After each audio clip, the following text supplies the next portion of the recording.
안녕하세요. 김동인 작가의 단편소설 김현실전 낭독해 드릴게요. 구독과 알람 설정 다 해주셨죠? 좋아요, 댓글은 언제나 환영입니다. 작가에 대한 소개는 저희 채널에 이미 김동인 작가의 작품들이 많이 올라가 있으니까 참고하시면 되겠습니다. 단편소설 김현실전 소개해 드릴게요. 1939년 3월 문장 2집에는 김현실전, 5월에는 선구녀, 1941년 2월에는 진주름이라는 제목으로 같은 잡지에 3회에 걸쳐서 발표됐습니다. 이 작품은 당시 신여성 문학인이었던 어떤 분을 모델로 했다고 해서 무리를 빚기도 했죠. 한 여인의 성장 과정을 통해 개화의 물결과 자유연의 이름 아래 도덕적으로 타락해가는 사회와 가정과 인간의 모습을 그린 작품입니다. 이 소설은 신여성의 참된 임무나 구실을 오해하고 자유연애라는 잘못된 행태에만 빠져서 타락하고 마는 연실의 삶을 반어적 양상으로 보여주고 있습니다. 그와 더불어 가부장적 봉건가족 제도에 얽힌 처첩의 문제, 반상 계급의 이동, 적서의 문제 등을 통한 조선 말기 사회의 모습도 보여줍니다. 또한 초기 동경 유학생들의 무절제한 연애 생활, 초기의 조선 문단 등이 사실적으로 그려지면서 풍자되고 있죠. 이 작품은 이런 환경의 영향 속에서 점진적으로 타락해가는 연실의 파멸을 추적하고 있다는 점에서 감자와 같은 자연주의적 사실주의 계열의 작품에 속한다고 평가받고 있습니다. 하지만 그런 환경 결정론적 사고 때문에 인물 자신의 갈등이나 상황과의 부단한 대결 모습이 결여돼 있고 뿐만 아니라 신여성에 대한 극단적인 야유와 희화 등으로 인해서 작품의 진실성이 저해되고 있다는 것이 문제점으로 지적되고 있습니다. 이 작품과 비교해서 김동인 작가의 무능자의 아내도 함께 들어보시기를 추천드립니다. 김동인 작가의 작품들만 모아놓은 재생 목록도 찾아보실 수 있고요. 이 본 동영상 설명란에도 링크를 올려놓았으니까 참고하시기 바랍니다. 그럼 지금부터 김동인 작가의 단편소설 김현실전 낭독해 드릴게요. 연실이의 고향은 평양이었다. 연실이의 아버지는 옛날 가명의 이속이었다.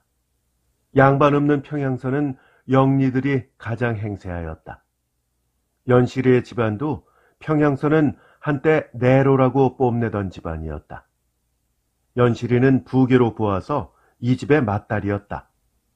그보다 석 달 뒤에 난 그의 오라비 동생이 그 집안의 맏상제였다. 이만한 설명이면 벌써 짐작할 수 있을 것이지만 연실이는 김영철의 소실 퇴기소생이었다.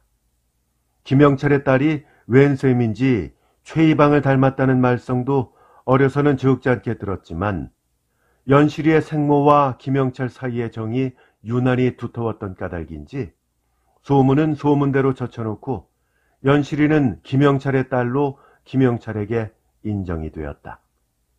조선에도 민족법이 시행될 때는 그때 생모를 여인 연실이는 김영철의 정실의 맏딸로 민족에 오르고 연실이보다 석 달 뒤에 난 맏아들은 민족상 연실이보다 1년 뒤에 난 한부모의 자식으로 오르게 되었다. 조선의 계명은 예수교라는 물결을 타고 서북으로 먼저 들어왔다. 이 다분의 혁명적 사상과 평민 사상을 띤 종교는 양반의 생산지인 조선의 중앙이며 남쪽이 잘 받지 않는 동안에 홍경래를 산출한 서북에 먼저 들어왔다. 들어오면서는 놀라운 세력으로 퍼지기 시작하였다.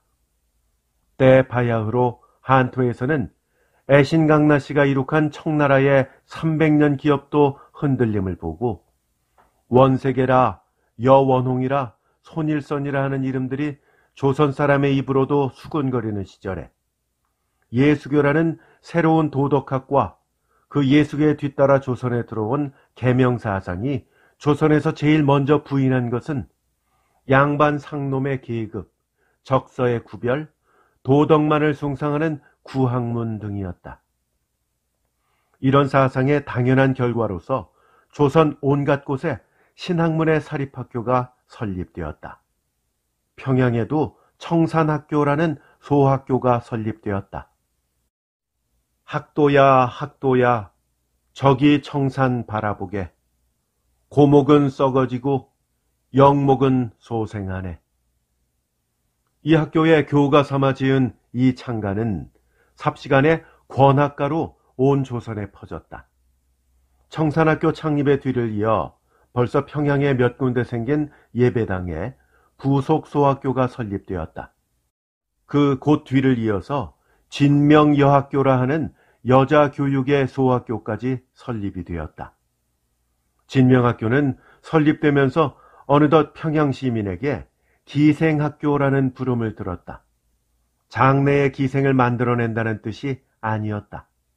현재 재학생 중에 기생이 많다는 뜻도 아니었다. 아직도 옛 사상에서 벗어나지 못한 평양 시민들은 자기네 딸을 학교에 보내기를 꺼린 것이었다.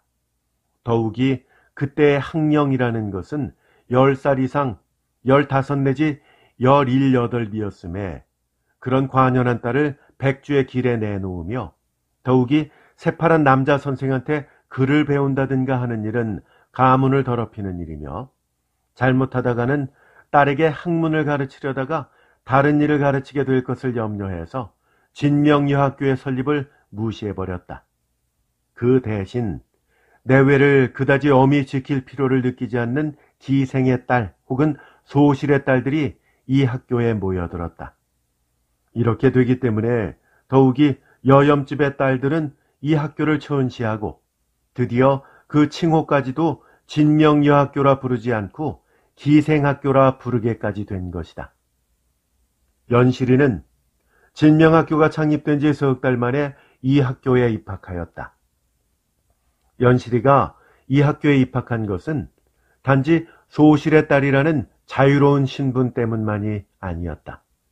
첫째로는 신학문의 취미를 보았기 때문이었다.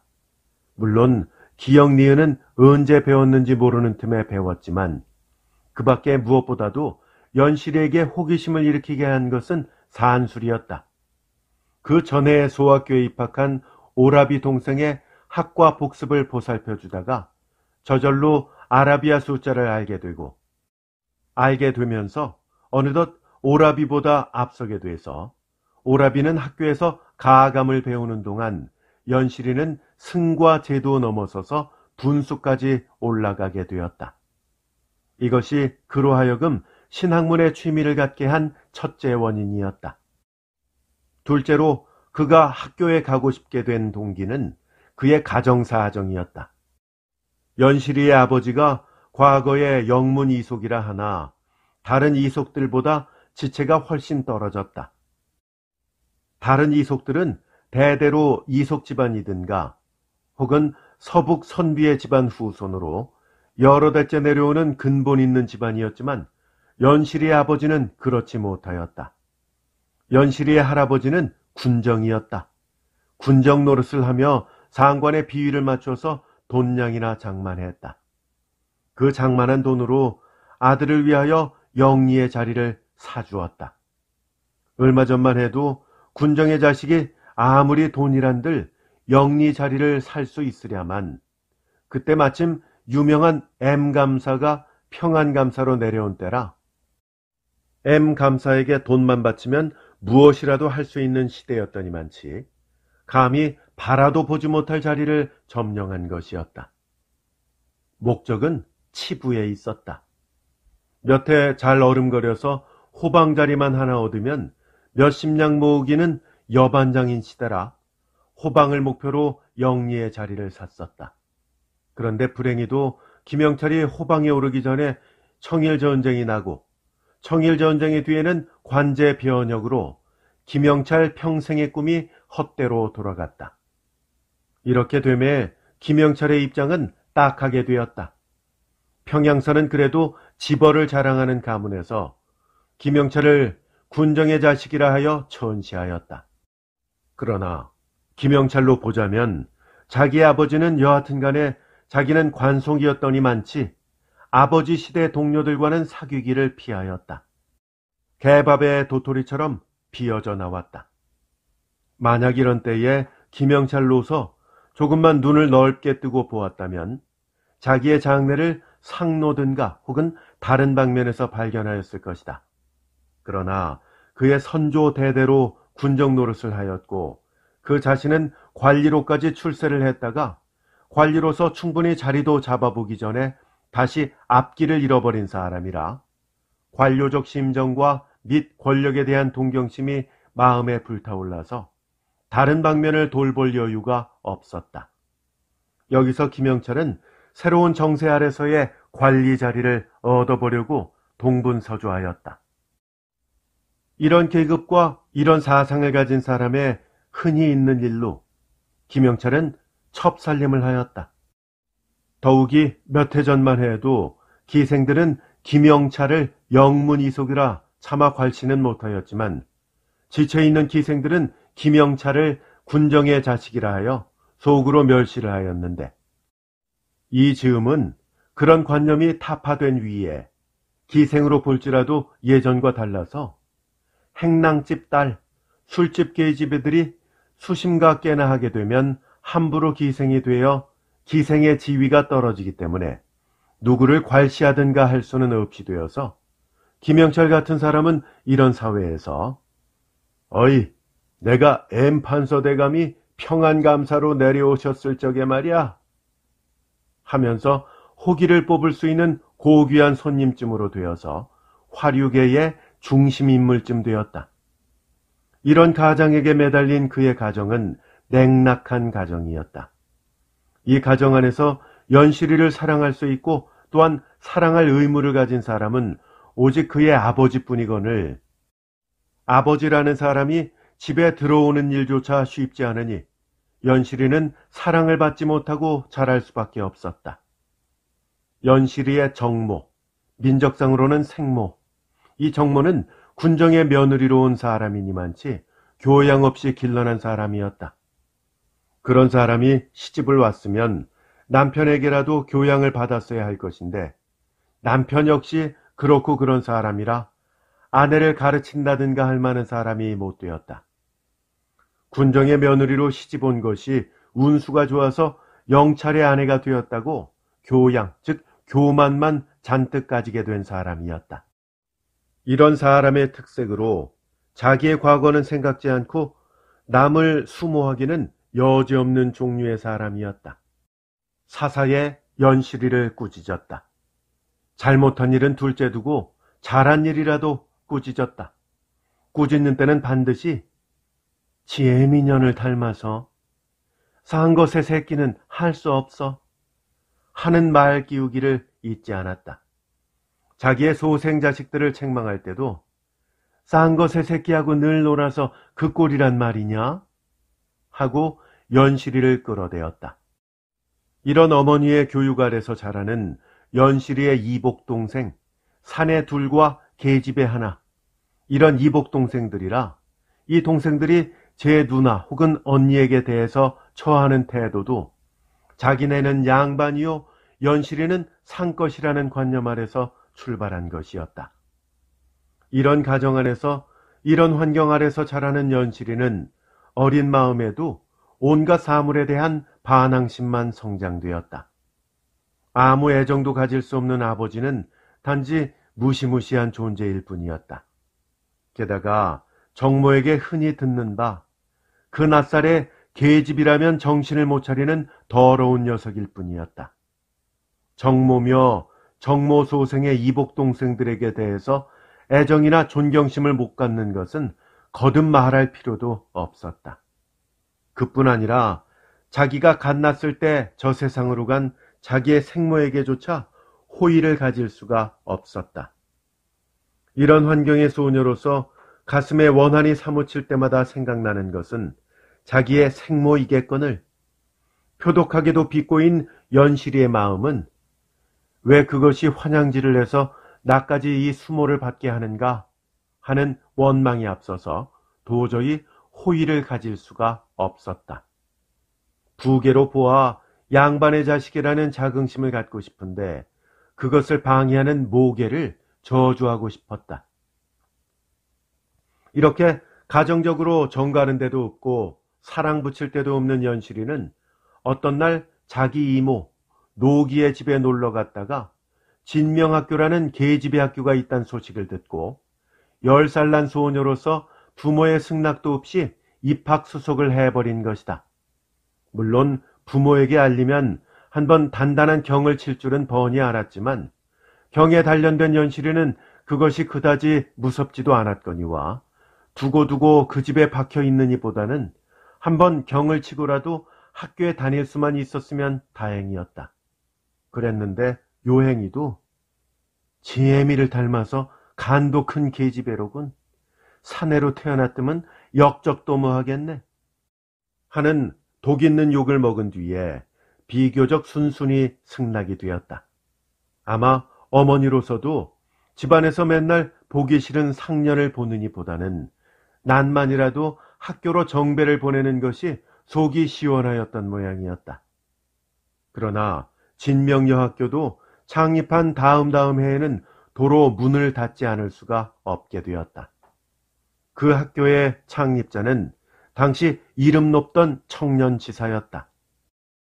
그 창립자가 바야흐로 개화의 물결에 타고 오르려는 서북조선 각 지방을 돌아다니면서 유세하여 구하여 드린 기금이 차차 학교 경영의 기초를 든든히 할 가망이 보였지만 사위 사정의 급변화는 이 청년지사로 하여금 자기의 사업에 정진치 못하게 하여서 그는 자기의 나고 자라고 한 땅을 등지고 멀리 해외로 망명을 하였다.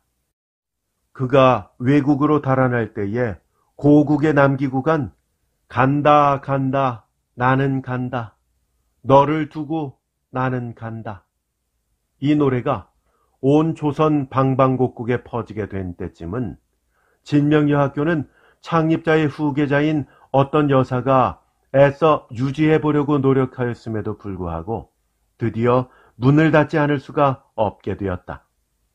이리하여 쓸쓸한 가정에서 한때 자유로운 학원에 몸을 피하였던 연실이는 다시 가정에 들어박히지 않을 수가 없게 되었다. 그때 연실이는 12살이었다. 단 2년의 진명학교 생활은 결코 긴 세월이랄 수는 없다.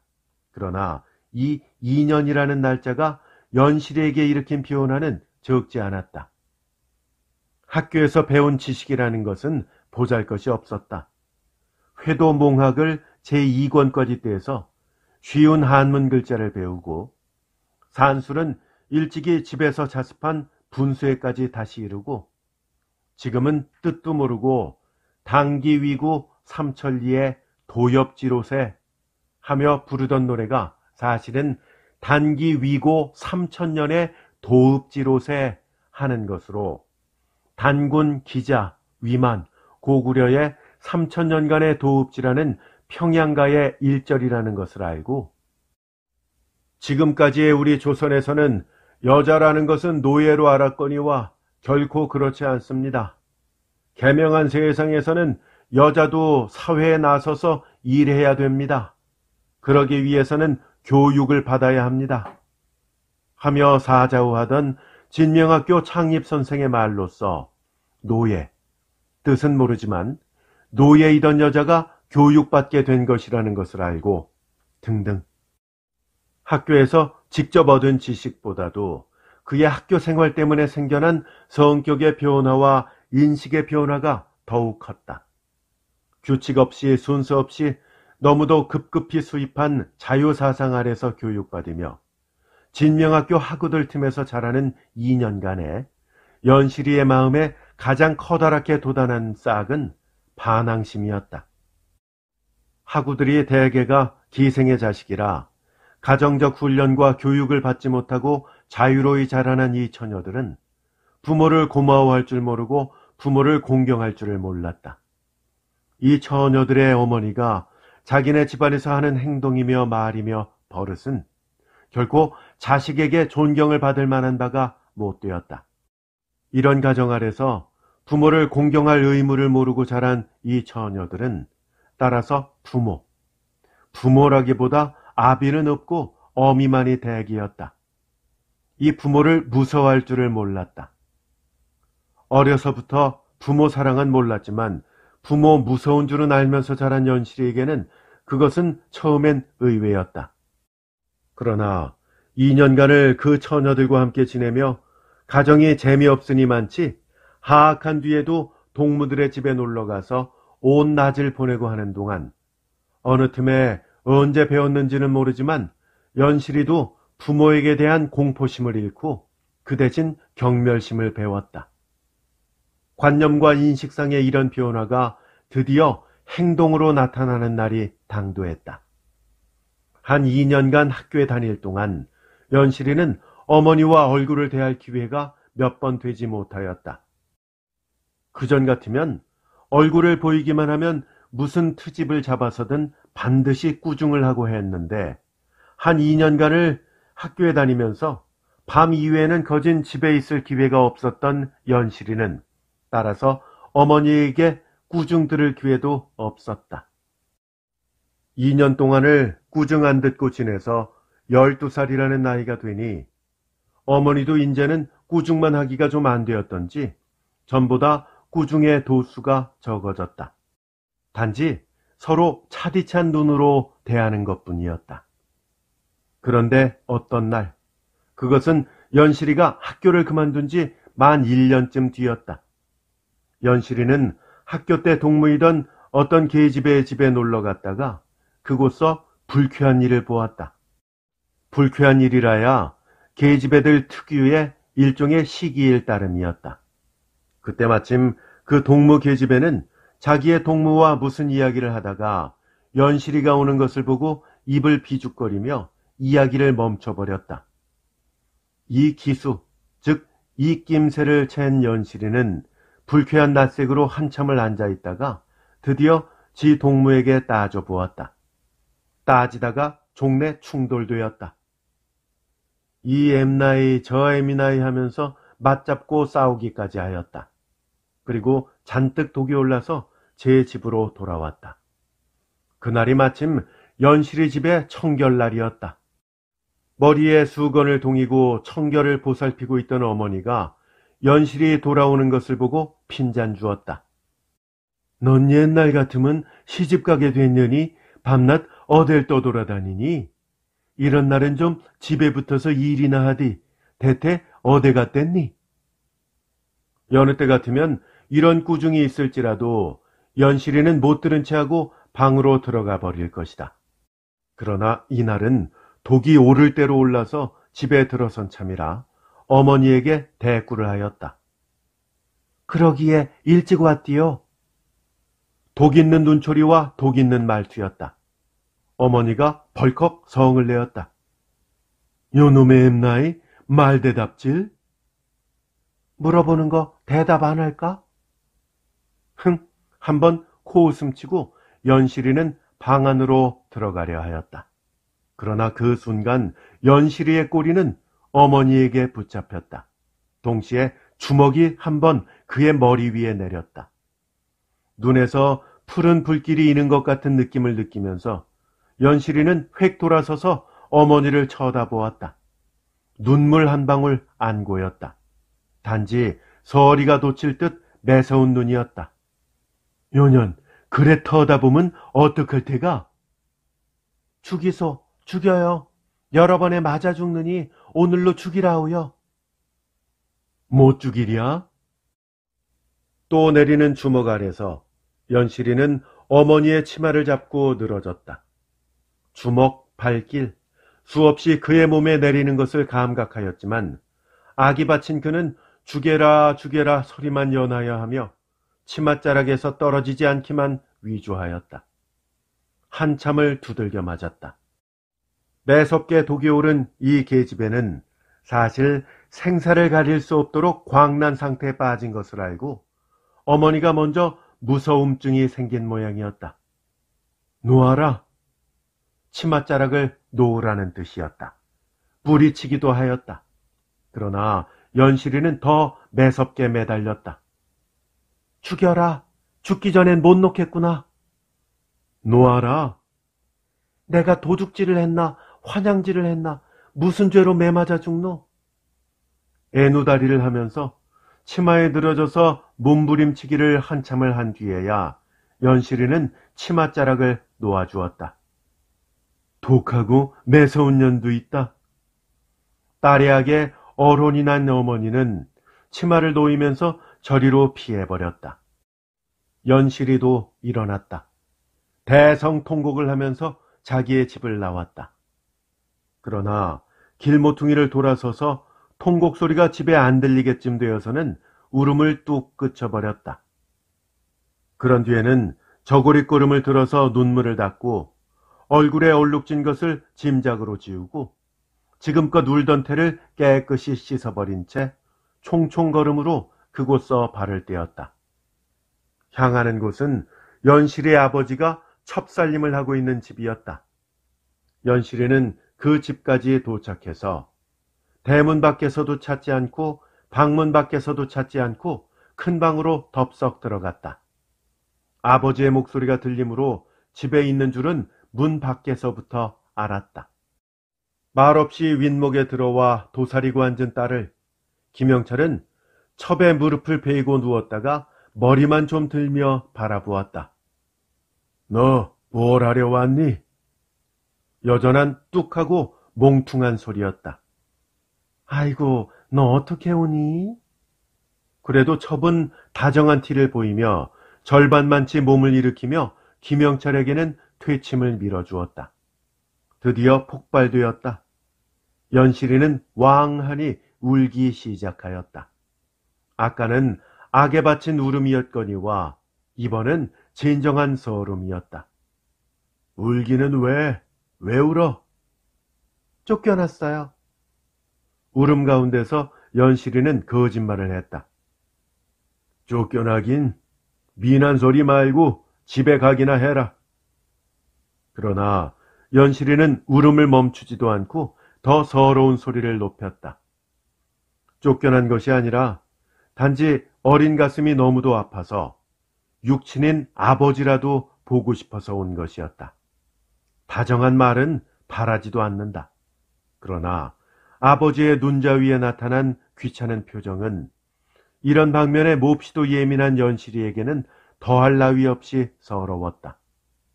하다못해 불쌍하다는 표정만이라도 왜 지어줄 줄을 모르는가? 애기, 너 점심 먹었니? 국수 시켜다 줄게 먹을래? 울디 마라. 미워서 내쫓으시겠니? 자, 국수 시켜다 줄게 먹어라. 그러나 연실이는 완강히 머리를 가로저었다. 그날 밤 연실이는 아버지의 작은 댁에서 묵었다. 아버지는 가라고 몇 번을 고함질 쳤지만 연실이도 일어나지 않았거니와 작은 댁도 일껏 아버지를 찾아왔으니 하룻밤 자고 내일 아침 어머니의 노염이 삭은 뒤에 돌아가라고 말렸다. 그날 밤 연실이는 몹시 불쾌한 일을 보았다. 인생의 가장 추악한 한 변을 본 것이었다. 고날 텐데 일찍 자거라. 저녁 뒤에 아버지는 이렇게 호령하여 윗목에 자리를 깔고 자게 하였다. 건넌 방에는 첩 장인의 내외가 있는 것이다. 연실이는 자리에 들어갔지만 오늘 낮에 겪은 가지가지의 일이 머리에 왕래하여 좀채 잠이 들 수 없었다. 아버지는 딸을 재운 뒤에 소실에게 술상을 불렀다. 그리고 한참을 술을 대작하였다. 그 뒤부터 추악한 장면은 전개되었다. 이부자리를 펴고도 그 속엔 들지도 않고 불도 끄지 않고 이 벌거숭이의 중년 사나이와 젊은 애첩은 온갖 추태를 다 연출하였다. 김동아, 아가, 뭘 주련? 나 보오. 너희 본댁으로 가려무나. 늙은 건 싫어. 여느 때는 제법 점잔을 뽑는 중늙은이가 어린 첩에게 어리광을 부리며 엎치락 뒤치락하는 그 꼬락서니는 정시치 못할 일이었다. 기생의 딸 가운데 동물을 많이 갖고 있고 그새 3년간을 거진 동무들의 집에서 세월을 보낸 연실이는 성에 대해서도 약간의 이해를 갖고 있는 계집애였다. 자기의 아버지와 그의 젊은 첩이 지금 노는 노릇이 무엇인지도 짐작이 넉넉히 갔다. 연실이는 이불 속에서 스스로 얼굴이 주홍빛으로 물들어 오르는 것을 알 수가 있었다. 낯살이나 든 것이 계집을 보면 운운하던 정모의 말은 자기의 체험에서 나온 것인지 추측해서 나온 것인지는 알 수 없지만 아버지가 여인에게 대해서 하는 행동은 제3자도 얼굴 붉히지 않고는 볼 수가 없는 것이었다. 아버지는 벌써 딸이 잠든 줄 알고 하는 노릇인지는 알 수 없지만 잠들고 안 들고 간에 자기의 딸을 윗목에 누이고 이런 행동이 취해질까? 이 천박한 꼴을 무간해하, 즉 막무가내로 잠든 채하고 보고 있어야 할 연실이는 어린 마음에도 이 세상이 저주스러웠다. 동문의 집에서 간간 볼 수 있는 바, 동무의 형 혹은 어머니 되는 기생들이 주정꾼이며 오입쟁이들을 상대로 해 노는 꼴도 아버지와 작은 집이 노는 꼴에 비기건대 훨씬 점잖은 편이었다. 설사 무인 고도에서 자기네끼리만 놀아난다 해도 자기네 스스로가 부끄러워서 어찌 이다지야 흉하게 굴까? 얼굴에 모닥불을 놓는 것처럼 달고 뜨거웠다. 숨을 죽이고 귀를 막았다. 이튿날 새벽 겨우 동틀녘쯤 아버지가 소실을 품고 곤히 잠든 때에 연실이는 몰래 그 집을 빠져나왔다. 눈물이 쫙쫙 그의 눈에서 흘렀다. 그때부터 연실이의 심경은 현저히 변하였다. 연실이는 본집에 돌아왔다. 어머니에게서 무슨 벼락이 또 내리지 않을까 근심도 되었지만 어머니는 연실이의 악에 진저리가 났던지 들어오는 것을 본체만체 하였다. 천하 맞세지 못할련. 그 뒤에도 연실이의 잘못하는 일이 있을 때마다 욕을 하려다가는 스스로 움치고 하는 것을 보면 치맛자락 노름에 적지 않게 진저리가 난 모양이었다.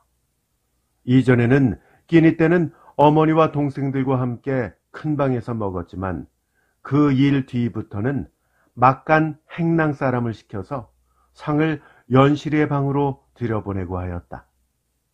큰 방에서 어머니가 친자식들을 데리고 재미나게 지내는 모양을 보면 당연히 연실이는 부럽기도 할 것이고 어머니 생각도 날 것이로되 연실이는 어떻게 된 성격의 소녀인지 그런 감상이 일어나는 일이 없었다. 단지 자기와 동갑되는 커다란 아들을 어린애처럼 등을 두드리고 머리를 쓸어주는 어머니를 볼 때마다 두드리는 어른이나 두들기우는 아이나 다 철부지라 보고 멸시하였다. 천하만사에 정 가는 곳이 없고 정 붙일 사람이 없는 이 소녀는 혼자서 자기에게 향하여 악을 부리고 자기 마음을 스스로 학대하며 그날그날을 보냈다.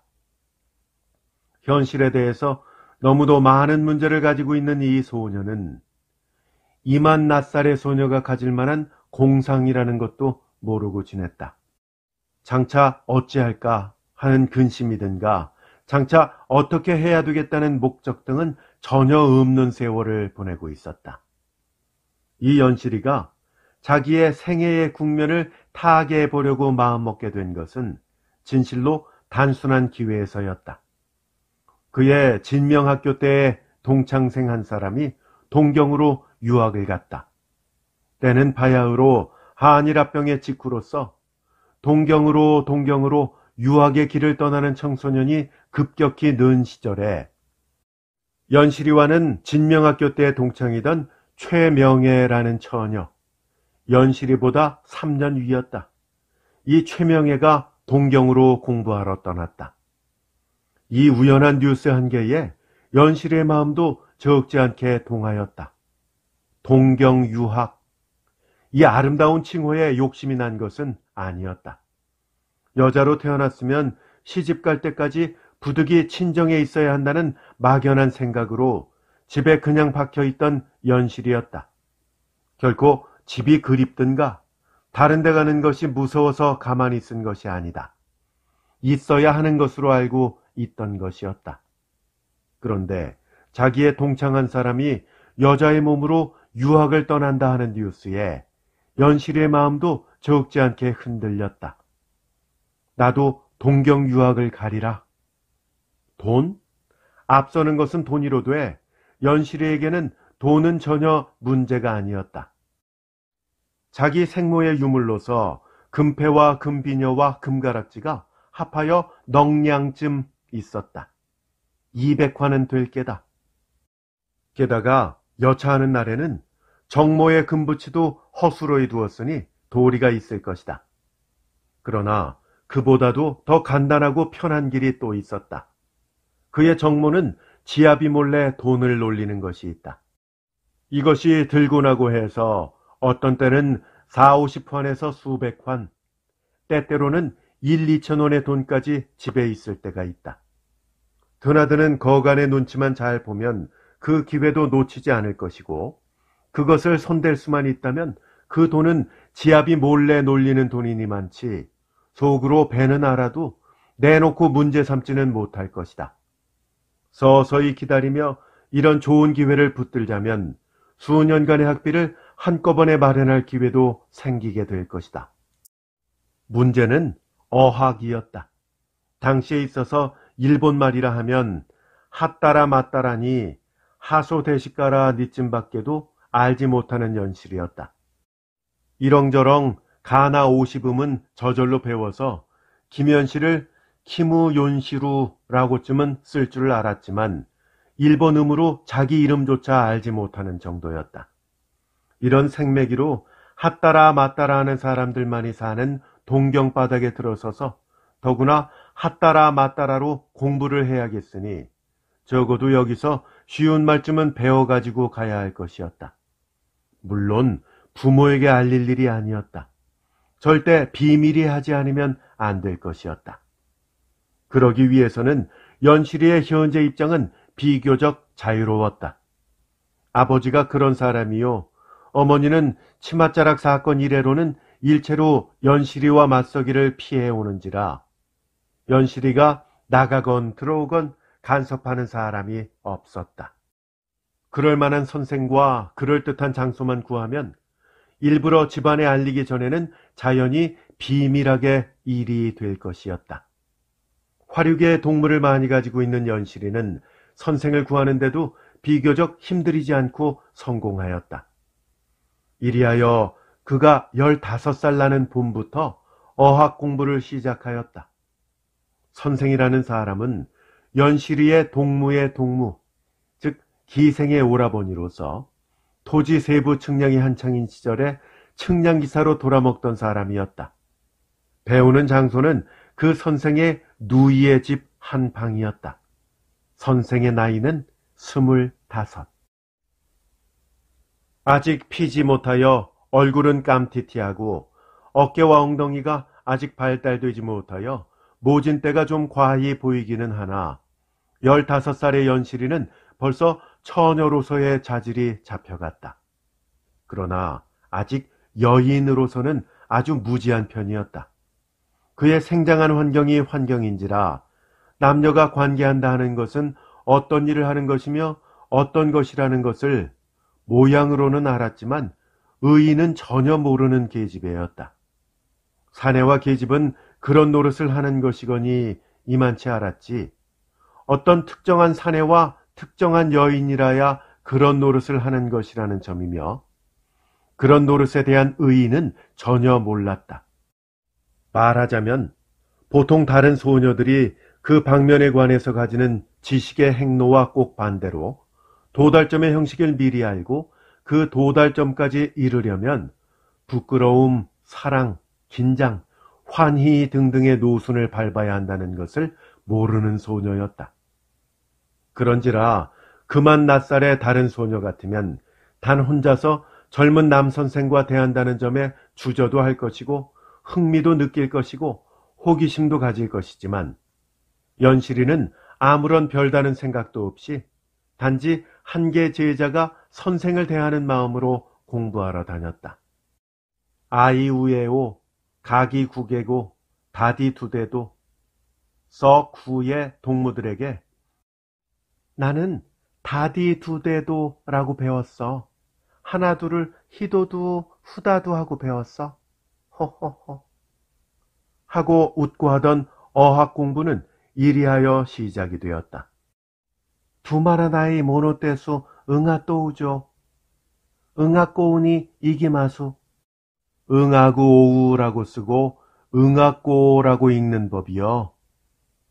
이런 선생 아래서 연실이는 조반을 먹고는 선생의 집을 찾아가고 하였다. 늦으면 저녁 때까지도 그 집에서 놀다 배우다 또 놀다 또 배우다 하고 하였다. 3월부터 어학 공부를 시작한 연실이는 5월쯤엔 제법 히라가나로 적은 심상수학 독본 3권쯤은 읽을 수 있을 만큼 진척되었다. 비교적 기억력이 좋은 연실이요. 그 위에 어서 배워야 되겠다는 독이 있느니만치 어학력이 놀랍게 진척되었다. 3권쯤부터는 선생이 벌써 알지 못하여 쩔쩔매는 데가 많이 있었지만 어떤 때는 선생보다 연실이가 뜻을 먼저 알아내고 하였다. 그 어떤 날이었다.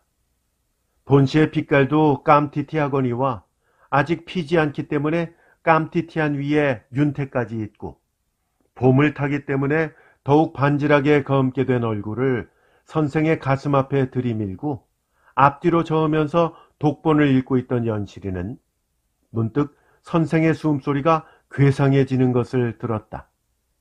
연실이는 눈을 들어 선생의 얼굴을 쳐다보았다. 아까도 선생이 술 먹은 줄을 몰랐는데 지금 그의 눈은 시뻘겋게 충혈되어 있었다. 이 점을 연실이가 이상하게 생각하는 순간에 선생의 얼굴에는 싱거운 미소가 나타나며 팔을 펴서 연실이의 어깨를 끌었다. 연실이는 그가 요구하는 것이 무엇인지를 순간에 직각하였다. 끄는 대로 끌리었다. 그날 당한 일이 연실이에게는 정신상으로 아무런 충동도 주지 못하였다. 그것은 연실이가 막연히 아는 바 사내와 여인이 하는 노릇으로 선생은 사내요 자기는 여인이니 당하게 되면 당하는 것이 당연한 일쯤으로 여겼다. 그때 연실이가 좀 발버둥이를 치며 반항을 한 것은 오로지 육체적으로 고통을 느꼈기 때문이었다.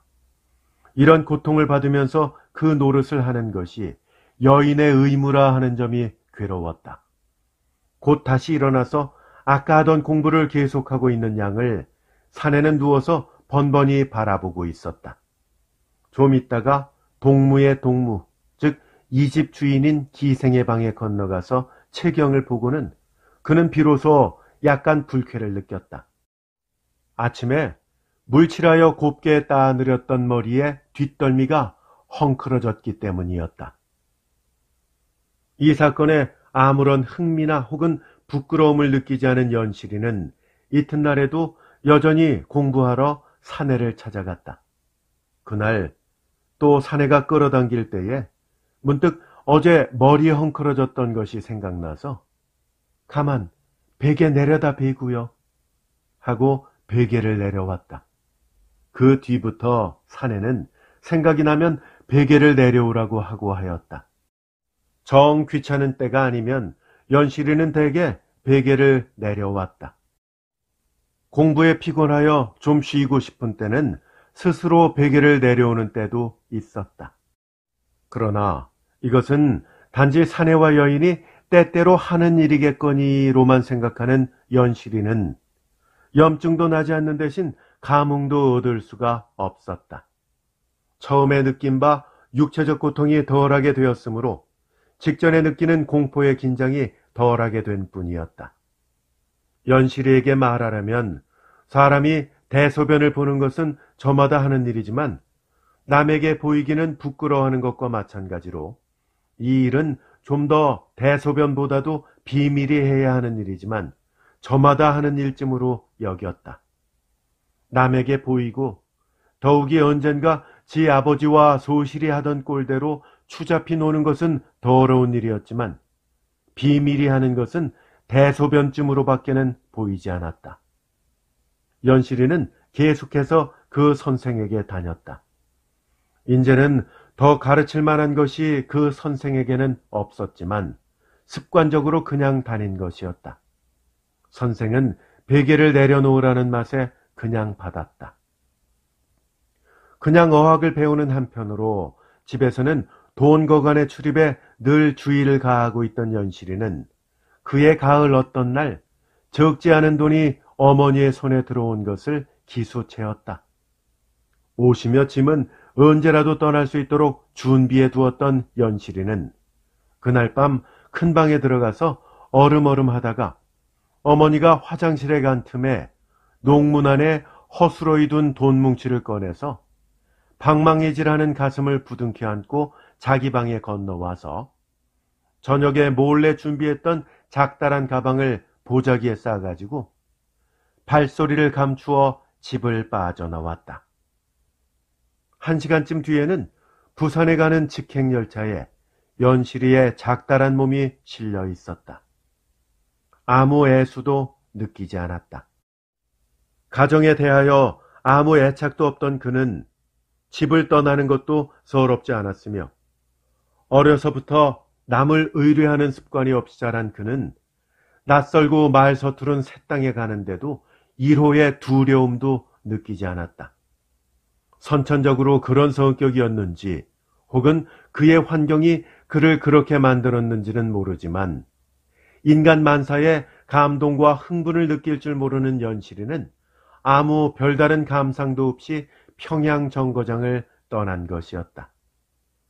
혹은 이것이 연결일는지도 모르겠다. 가정에 대하여 애착이 없고 장차 4, 5년은 넉넉히 지낼 여비를 몸에 지닌 그는 이번 떠나면 장차 영구히 이 땅에는 다시 올 기회가 없는 듯 싶어서 도리어 내심 시원하였을 뿐이었다. 아이고, 퍽 고나겠구나. 미리 편지도 하였고 하관, 연실이는 하관을 각한으로 알았다. 이 하관에서 전보도 쳐서 알렸던 최명예가 신바시 정거장까지 나와서 연실이를 맞아주었다.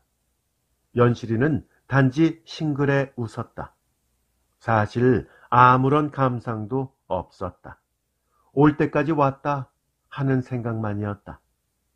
공상 혹은 상상이라는 세계를 가져보지 못하고 지금까지 자란 연실이는 현실에 직면해서야 비로소 현실을 인식하는 사람이지 미리 어떨까고 생각해보지도 않는 사람이었다.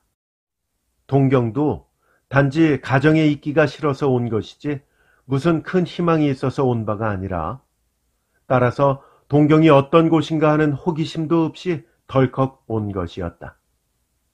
최명예의 인도로 우선 명예가 하숙하고 있는 집에 들었다.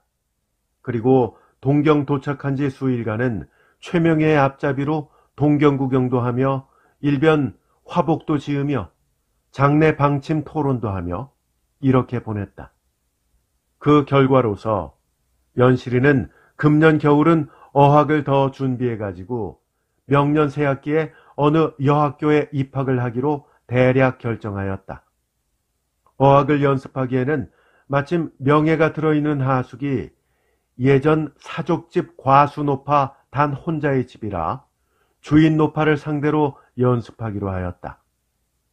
이해 겨울 연실이는 신체상의 여인으로서의 중대 변환기를 맞았다.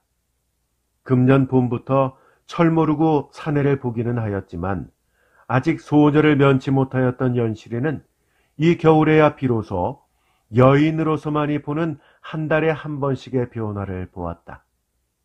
이 육체상의 변화, 이 발달은 육체상으로뿐 아니라 정신상으로도 연실이에게 적지 않은 변화를 주었다. 막연한 공포감, 그리움, 애처로움, 꿈 등등.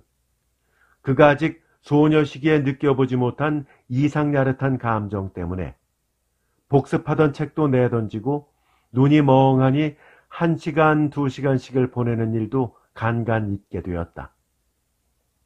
아직껏 그의 마음에 잃어보지 못한 부모며 동생에게 대한 그리움도 생전 처음으로 그의 마음에 일었다. 선배요 동무인 명예에게 집에서 연락부절로 이르는 가족 사진이며 편지 등등이 부러워서 명예가 학교에 간 틈에 그녀의 편지를 몰래 꺼내보고 나도 이렇게 편지를 한번 받아보았으면 하고 탄식도 해보았다. 오랫동안 불순한 가정에서 길러졌기 때문에 한편으로 쫓겨나가 있던 그의 처녀로서의 감정은 처녀 전환기의 연실이에게 비로소 왔던 것이다. 이듬해 봄, 그가 명예에 다니는 여학교에 입학을 한 때는 그의 비뚤어진 성격도 적지 않게 교정이 된 때였다. 입학하면서 그는 기숙사에 들어가기로 하였다. 김동인 작가의 단편소설 김현실 전, 나머지는 다음 시간에 이어집니다. 김동인 작가의 단편소설 김현실 전, 계속해서 낭독해드립니다. 학교에 입학을 하고 기숙사에 든 다음에야 연실이는 조선 여자 유학생 친목회에 처음 출석해 보았다. 이전에도 명예가 몇 번을 끌어보았지만 그런 일에 전혀 흥미가 없는 연실이는 한 번도 출석해 보지 않았다. 이번에도 명예가 학교에서 오늘 친목회가 있는데 여전히 안 갈래? 하고 의향을 물을 때에 인젠 학교에도 들고 했으니 가볼 테야 하면서 미소하였다. 그럼 지금까지는 학생이 못 되어서 안 갔었나? 유학생 친목회에 비학생이 무슨 염치가오? 준비 학생은 학생이 아닌가? 이리하여 그날 저녁 사감의 허락을 받고 연실이는 처음으로 동경에 와 있는 조선 여학생들과 합석할 기회를 얻었다. 연실이까지 합계 7명이었다. 이 단 7명 가운데 회장, 부회장이 있고 서기가 있고 회계가 있었다. 아무 벼슬도 하지 못한 사람은 명예와 연실이와 20살가량의 황해도 여학생뿐이었다. 이 단 7명의 친목회에서 먼저 서기의 경과 보고가 있고 회계의 회계 보고가 있은 뒤에 회장의 연설이 있었다. 우리는 선각자회다.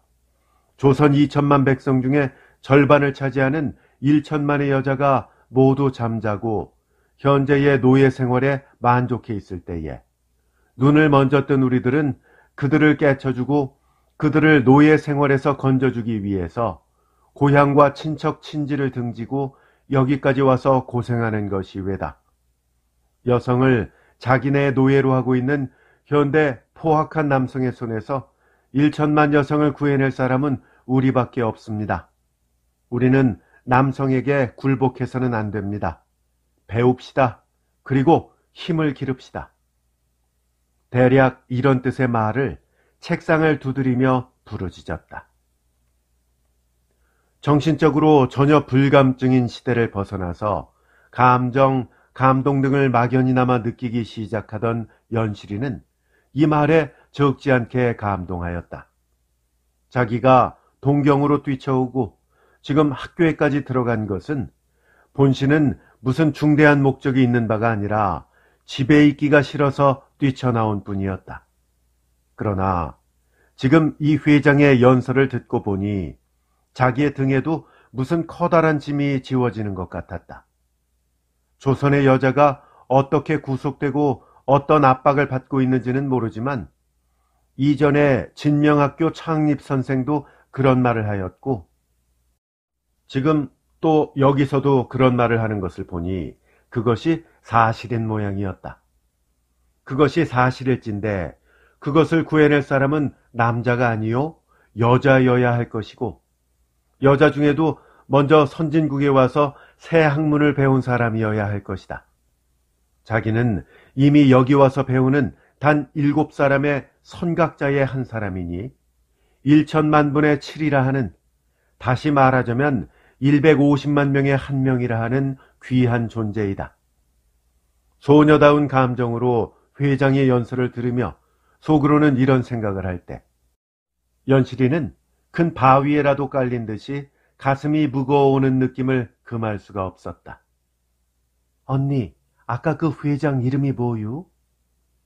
회가 끝나고 어두운 길에 나서면서 연실은 이렇게 명예에게 물었다. 송한나. 왜? 이름도 야릇도 해라. 어느 학교에 다니우? 사범학교에. 어디 사람이고? 아마 강서인가 함종인가 그 근처 사람이지. 몇 살이나 났소? 왜 이리 끈끈이 묻니? 동성연애 할라나 배? 연애라는 말은 인젠 짐작은 가지만 연애 위에 무슨 말이 더 붙었으므로 뜻을 똑똑히 못 알아들은 연실이는 눈치로 보아 조롱받은 것 같아서 언니도 참 한 뒤에 말을 끊어버렸다. 그러나 그날 저녁들은 선각자라 하는 말 한마디는 이 처녀의 마음에 꽤 단단히 들어박혔다. 선각자가 되리라. 우리 조선 여성을 노예의 처지에서 건져내리라. 구습에 젖어서 아직 눈뜨지 못하는 조선 여성을 새로운 세계로 끌어내리라.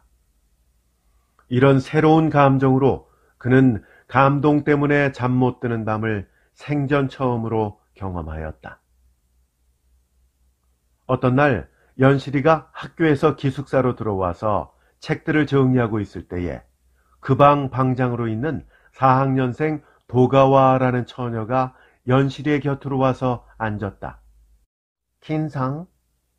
네. 조선말 퍽 어렵지요? 글쎄요. 우린 모르겠어요. 영어는? 재밌지만 어려워요. 외국어란 어려운 것이야. 참, 긴상. 도가와는 좀 어려운 듯이 미소하며 연실이를 보았다. 아까 하나의 선생, 긴상 담임 선생님 말씀이야요. 하나의 선생님이 그러시는데 긴상 일본어가 아직 숙련되지 못했다고 나더러 틈틈이 좀 함께 이야기라도 하라시더군요. 연실이는 얼굴이 새빨갛게 되었다. 스스로도 모르는 바가 아니었다. 요로시쿠 오네가이시마스. 잘 부탁합니다. 연실이는 승복지 않을 수가 없었다. 천만에 아니에요. 내가 무슨 긴상 책을 많이 보세요. 책을 보면 저절로 어학력이 늘어요. 내 책을 빌려드릴게. 책으로 어학을 연습하세요. 책이요? 무슨 책? 도가와는 미리 준비하였던 모양인 책을 연실이에게 한 권 주었다. 등에 젊은 베르테르의 슬픔, 괴테라고 쓰여 있었다. 재미있어요. 재미있는 바람에 읽노라면 어학력도 늘고 일석이조라는 게 이런 거겠지요. 도가와는 깔깔 웃었다. 연실이는 즉시로 읽어보기 시작하였다. 한 페이지, 두 페이지. 교과서 이외에 평생 처음으로 독서를 해보는 연실이는 처음을만은 몹시도 난습하여 책을 접어버리고 싶었다. 그러나 일껏 자기에게 책을 빌려준 방장의 면도 있고 하여 3페이지, 4페이지 억지로 내리 읽고 있었다. 저녁 끼니 시간이 되었다. 방장에게 독촉받아 식당에 내려간 연실이는 자기의 손에 아직 그 책이 들려있고 식당에 앉았어도 그냥 눈을 책에 붙이고 있는 자기를 발견하고 오히려 기이한 느낌을 받았다. 어느덧 그는 책에 열중이 되었던 것이다. 물론 모를 대목도 많이 있었다. 그러나 모르는 곳은 모르는 대로 그냥 내리익노라면 의미는 통하는 것이었다. 밤에 불을 끄는 시간까지 연실이는 그 책만 보고 있었다. 이튿날 새벽에 유난히도 일찍이 깬 연실이는 푸르둥한 새벽빛에 눈을 부비면서 소설책을 다시 폈다. 아침에 깬 방장이 이 모양을 보고 미소하였다. 도 오모시로고대. 어때요? 재밌어요? 방장이 이렇게 물을 때 연실이는 눈을 책에서 떼지 않고 도떼모 지독히 재밌어요 하며 같이 미소하였다. 모르는 곳은 없어요? 있지만 뜻은 통하겠어요. 다 읽어요. 다 읽으면 이번엔 더 재미나는 책을 빌려드릴게. 어학 연습에는 무엇보다도 다독이 좋아요. 학교에도 책을 끼고 가서 틈틈이 숨어서 읽고 저녁에 읽고 이튿날 이리하여 독서의 속력이 그다지 빠르지 못한 그로도 이튿날 저녁 때는 끝까지 다 읽었다. 다 읽은 책을 베개 아래 놓고 자리에 든 연실이는 가슴을 묵직히 누르는 알지 못할 감정 때문에 좀채 잠을 이루지 못하였다. 그것이 무슨 감정인지 연실이는 알지 못하였다. 이런 감정과 감동을 평생에 처음 겪는 연실이는 이불 속에서 홀로이 해적이었다. 이틀 동안 수면 부족 때문에 무거운 머리로 이튿날 아침 자리에서 일어나서 다 본 책을 방장에게 돌려주고 연실이는 그런 재미있는 책을 또 한 권 빌려달라고 간청했다. 자, 이거를 보세요. 이번은 하면서 방장이 연실이에게 준 책은 꽤 두툼한 책이었다. 에일린, 워츠 단톤이라 하였다. 그날이 마침 토요일이라서 오전만 공부하고 오후부터는 책에 달려들었다. 그리하여 토요일에서 일요일로 월, 화, 수, 목, 금, 만 일주일간을 잠시도 정신을 이 책에서 떼지 못하고 지냈다.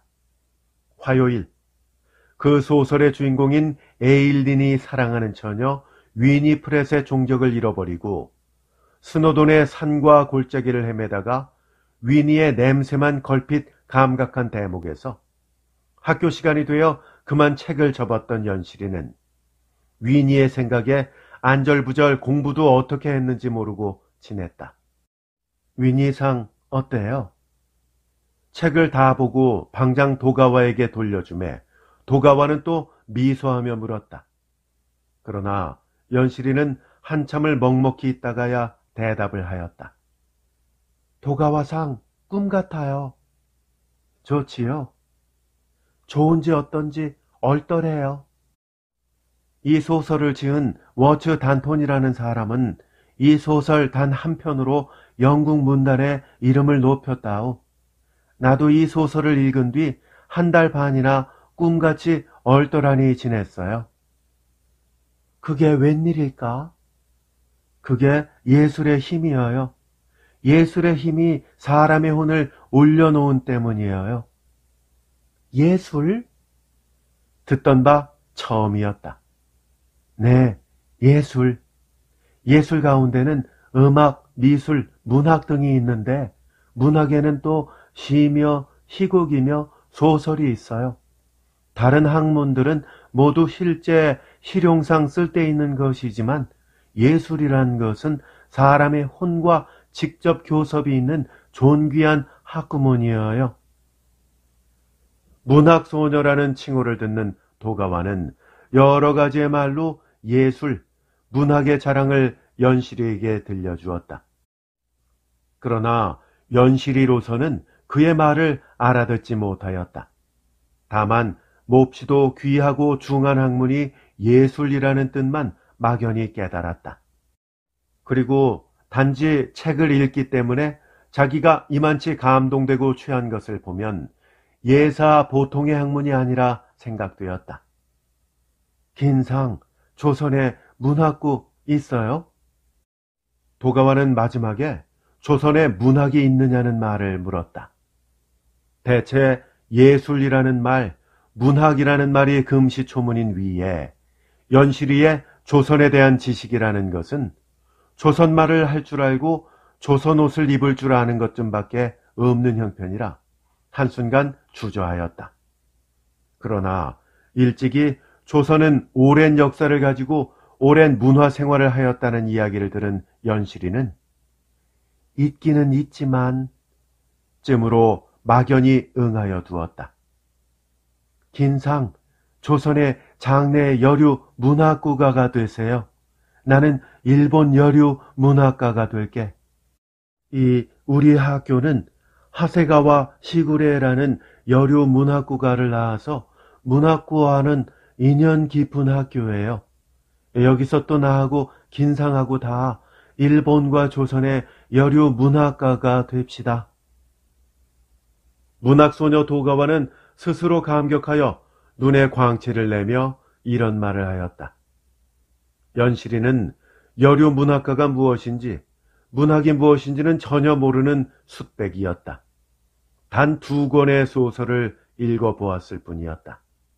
그러나 이즘 자기는 조선 여자계의 선각자라는 자부심을 품기 시작한 연실이는 장차 여류 문학가 노릇을 해서 우매한 조선 여성계를 깨쳐줘 볼까 하는 희망을 마음 한편 구석에 일으켰다.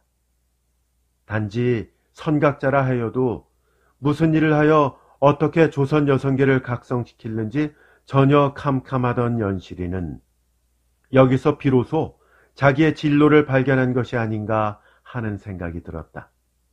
그리고 장차 배우고 닦고 하여서 도가와만큼 문학이라는 것을 알고 그것으로서 선각자 노릇을 하리라 막연히나마 이렇게 마음먹었다. 도가와는 다시 연실이에게 스콧의 아이반호를 빌려주었다. 그러나 아닌 게 아니라 에일린에서 받은 감격은 그것을 다 읽은 뒤에도 한동안 그의 머리에 뿌리 깊게 남아 있어서 때때로 정신없이 그 생각을 하다가는 스스로 얼굴을 붉히고 정신을 차리고 하였다. 아이반호는 2, 3일간은 당초의 진척이 되지를 않았다.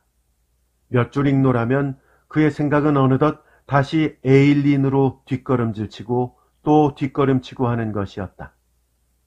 아무 목표도 없이 동경으로 건너와서 아무 정견도 없이 학교에 들었다가 아무 줏대도 없이 선각자가 되리라는 자부심을 품었던 연실이는 이리하여 도가와의 덕분으로 문학소녀로 변하여 갔다. 여름방학에도 연실이는 제 집에 돌아가지 않았다. 돌아갈 그리운 집이 없기 때문이었다. 기숙사에는 북해도에서 온 학생 하나, 대만서 온 학생 하나, 그리고 연실이 이렇게 단 3사람이 남았다. 도가와는 여름방학 동안에 보라고 꽤 여러 권의 책을 남겨두고 갔다. 그러나 이제는 독서 성욕도 꽤 는 연실이는 도가와가 남겨둔 책을 보름 만에 다 보고 그 뒤에는 도서관을 찾기 시작하였다. 그해 가을과 겨울도 지나고 이듬해 봄이 된 때는 연실이는 동경 처음에 올 때, 즉 겨우 1년 반 전보다 전혀 다른 처녀가 되었다. 우선 자부심이 생겼다. 조선 여성계의 선각자라 하는 자부심이었다. 선각자가 될 목표도 섰다. 여류 문학가가 돼서 우매한 조선 여성을 깨쳐주리라 하였다. 문학의 정의도 인젠 짐작이 갔노라 하였다. 문학이란 연애와 불가분의 것이었다. 연애를 재미나고 자릿자릿하게 적은 것이 소설이고 연애를 찬송하여 짧게 쓴 글이 시라 하였다. 일방으로 연애라는 도정을 밟지 않고 결혼하여 일생을 보내는 조선 여성을 해방하여 연애할 줄 아는 사람으로 만드는 것이 선각자에게 짊어지운 커다란 사명의 하나라 보았다. 그러기 위해서는 문학을 널리 또 빨리 퍼쳐야 할 것이라 보았다. 문학상에 표현된 바 전기가 통하는 것처럼 찌르르 하였다는 연애와 재미나는 소설을 읽은 뒤에 한동안 느끼는 감동도 동일한 감정이라 보았다. 즉, 연애는 문학이요, 문학은 연애요. 그것은 다시 말하자면 인생 전체였다. 인생의 연애는 예술이요, 남녀간의 예술은 연애니라. 스스로 창작한 이 금언을 수신책 첫 페이지에 조선글로 커다랗게 써두었다. 이런 심경 아래서 문학의 길을 닫기에 여념이 없는 동안 연실이는 문학과 함께 연애를 사모하는 마음이 나날이 높아갔다. 소녀 시기의 환경이 환경이었더니만치 연실이는 연애와 성교를 같은 물건으로 여기었다. 소녀 시기에는 연애라는 것은 모르고 성교라는 것이 남녀 간에 있는 물건이라고 믿고 있었는데, 지금 연애라는 감정의 존재를 이해하면서부터는 그의 사상은 일단의 진보를 보여서 남녀 간의 교섭은 연애요, 연애의 현실적 표현은 성교니라 하는 신념이 들게 되었다. 그런지라 그가 철모르는 시절에 무의미하게 잃어버린 처녀성에 대해서도 아깝다든가 분하다든가 하는 생각보다도 그때 연애라는 감정을 자기가 이해하였다면 훨씬 재미나고 좋았을 걸 하는 후회뿐이었다. 회상하여 그때의 그 사내를 생각해 보면 그것은 가장 표준형의 기생오라비로 게으름과 무지와 비열을 합쳐놓으면 이런 덩어리가 생길까 하는 생각이 들 만한 보잘것없는 사람으로 연실이에게는 손톱만치도 마음 가는 데가 없는 사람이었다. 그러나 문학, 즉 연애요, 연애와 성교는 불가분의 것으로 믿는 연실이는 그때 연애 감정 없이 그 사내를 가까이 한 것이 적지 않게 분하였다. 연애의 초보적 행동인 산보도 한번 함께 못해보고 함께 달을 쳐다보며 속살거리지도 못하고 이렇듯 어리석고 어리던 자기가 저주스러웠다. 17살이었던 그 봄에 연실이는 동경 유학생이란 잡지에 시를 한 편 지어서 보냈다. 문을 닫아도 들어오는 월광, 가슴을 닫아도 스며드는 사랑. 사랑은 월광이런가? 월광은 사랑이런가? 아, 이팔 처녀의 가슴이 떨리도다. 지우고 고치고 다시 쓰고 해서 겨우 이렇게 만들어서 한 벌은 고이고이 적어서 가방에 간수하고 한 벌은 잡지사에 보냈다. 봄방학 때쯤 발행된 그 잡지에는 연실이의 시가 6호 활자로 남아 게재가 되었다. 지금 그는 여명기의 조선 여성에게 있어서 한개 광휘 있는 별이라는 자부심을 넉넉히 갖게 되었다. 그 잡지 10여 권을 사서 자기의 본집과 그 밖 몇몇 동무에게 우편으로 보냈다. 문학의 실체인 연애를 좀 더 잘 알기 위해서 엘렌 케이며 구리가와 박사의 저서도 숙독하였다. 새 학기에는 기숙사에서도 나왔다. 기숙사에서도 학생들끼리 동성의 사랑이 꽤 농후한 자도 있었지만 연애라는 것은 이성에게라야 가질 것이라는 생각을 갖고 있는 연실이는 그것을 옳게 볼 수가 없고 또는 자기가 몸소 나아가서 연애를 실현하기 위해서는 기숙사는 불편하기 때문이었다. 여자 유학생 친목회에도 자주 나갔다. 작년 입학한 직후 첫 회합에는 단순한 처녀로 한 얌전한 교수로 참석했지만 차차 어느덧 자유연애와 자유결혼, 이것이 여성 해방이라 보았다. 이것들을 가장 맹렬히 주창하는 열렬한 회원으로 변했다. 이론에 이만치 진보된 만큼 실제로도 또 연애를 해보려고 기회 포착에 노력하였다.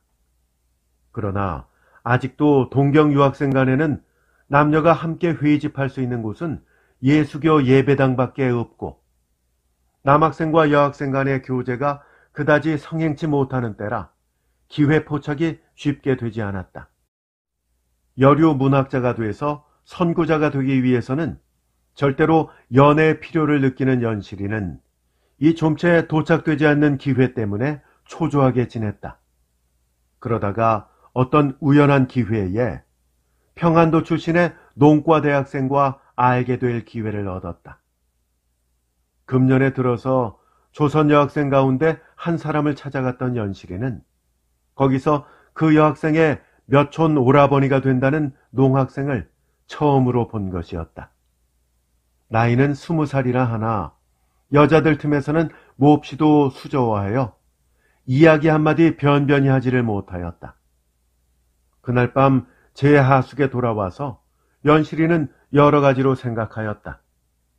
자기가 지금까지 읽은 소설 가운데서 연애하는 남녀가 처음 만난 장면을 모두 끄집어내가지고 아까 그 이창수라 하는 그가 취한 태도는 어느 것에 해당할까 하고 생각하였다.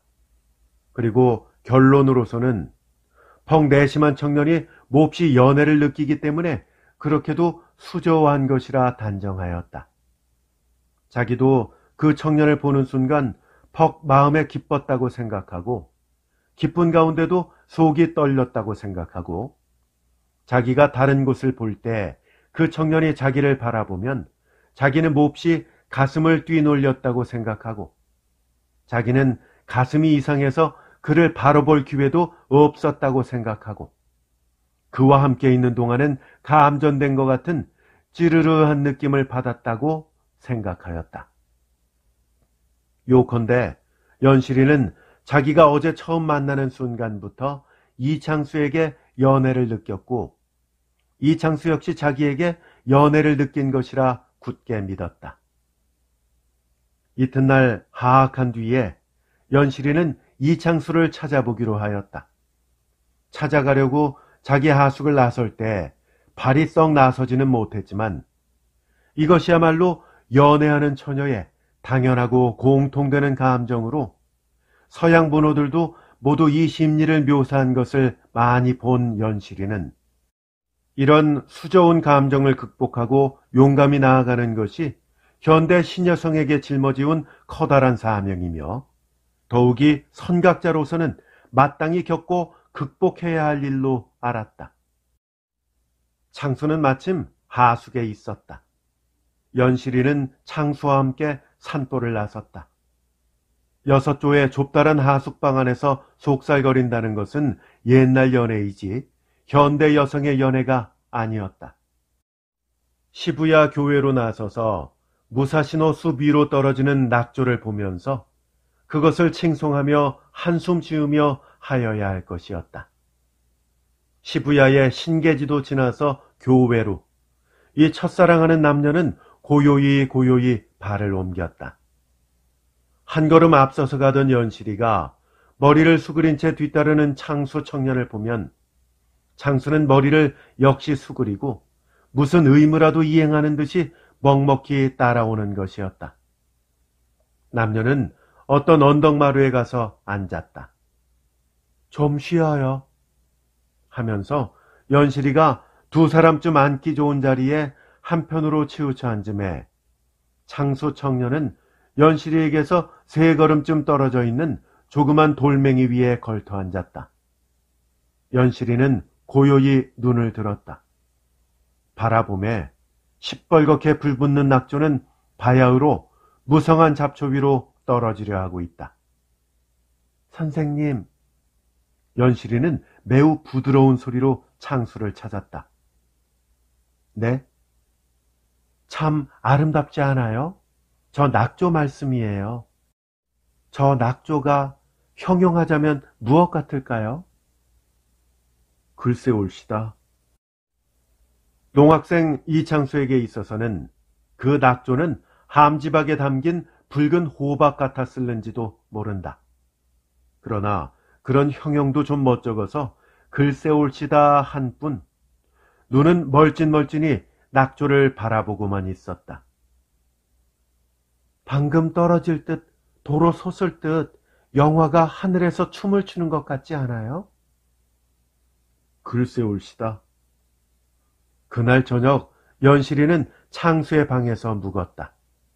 그 하숙에서 저녁을 함께 먹고 역시 연실이는 적극적으로 창수는 소극적으로 이야기를 주고받고 하다가 교회 전차가 끊어졌음을 핑계로 연실이는 거기서 밤을 지내기로 한 것이었다.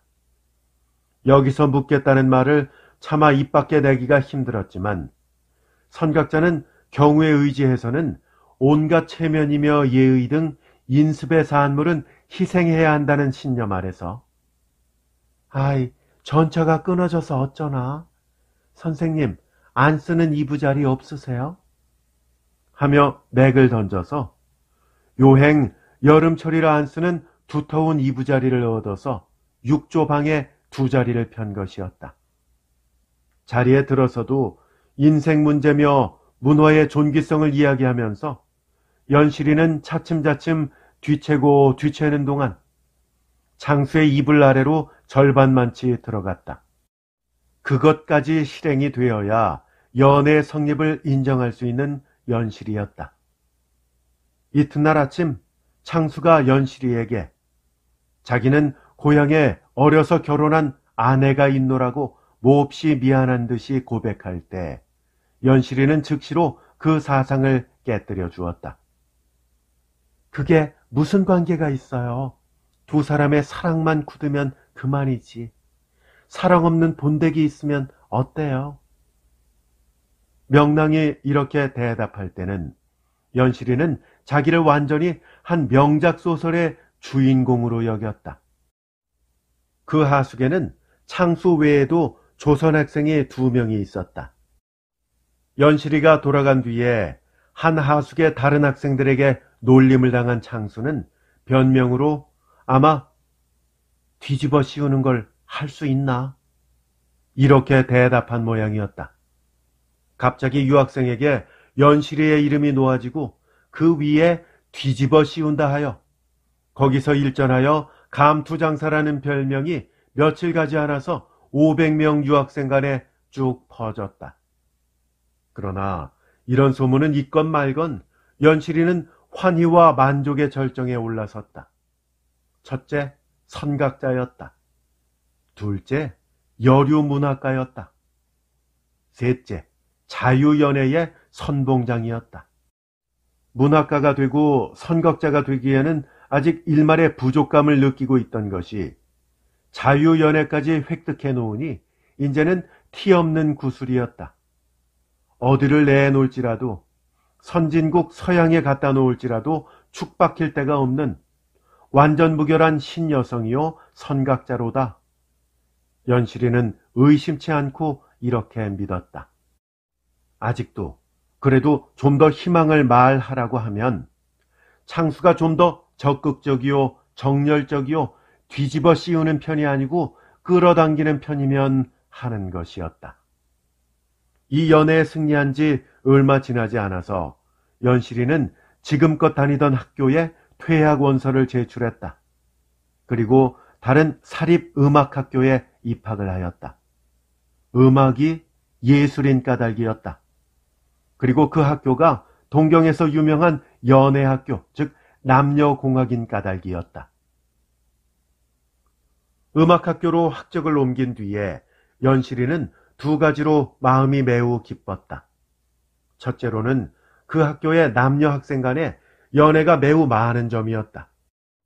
연애를 모르는 조선에 태어났기 때문에 연실이는 연애의 형식과 실체를 몰랐다. 그가 읽은 여러 가지의 소설의 달콤한 장면을 보고 연애는 이런 것이거니 쯤으로 짐작밖에는 가지 못하였다. 이창수와 몇 번 연애를 해보았지만 창수는 도리어 수동적인 편이라 연실이 자기가 부리는 연애밖에는 구경을 못하였다. 선각자로서 당연히 연애를 알고 또 실행해야 할 의무감을 가진 연실이는 자기가 현재 이창수와 연애를 하면서도 일찍이 책에서 읽은 바와 상위되는 점을 늘 미흡하게 생각하고 실제와 소설에는 차이가 있는가 의심하던 차에 이 학교에서는 소설에서 본 바와 같은 연애를 눈앞에서 수두룩이 보았는지라 이것이 기뻤다. 둘째로는 전문 학생이라는 자기의 지위가 기뻤다.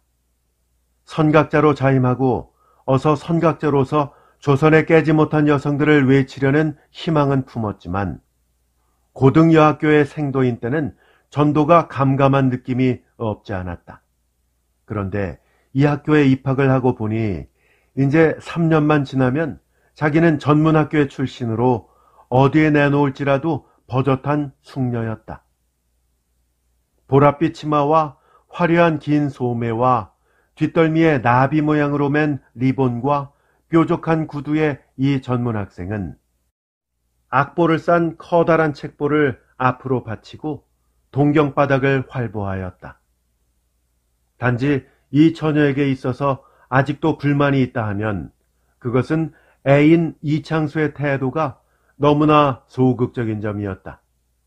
로미오인 이창수가 줄리엣인 연실 자기의 창 아래 와서 연가는 못 부를지언정 적어도 이 근처에 늘 배회하기는 하여야 할 것이었다. 찾아오기가 바쁘면 하다못해 편지라도 해야 할 것이었다.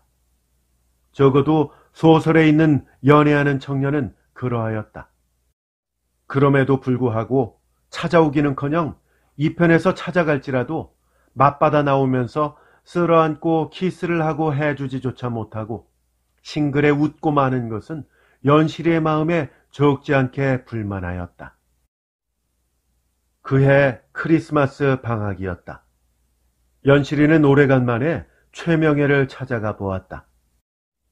처음 동경 올 때는 가만 선배로 동정을 그에게 배우려 한 적도 있었지만 이제는 자기는 18, 이제 곧 눈앞에 19을 바라보지만 18이요.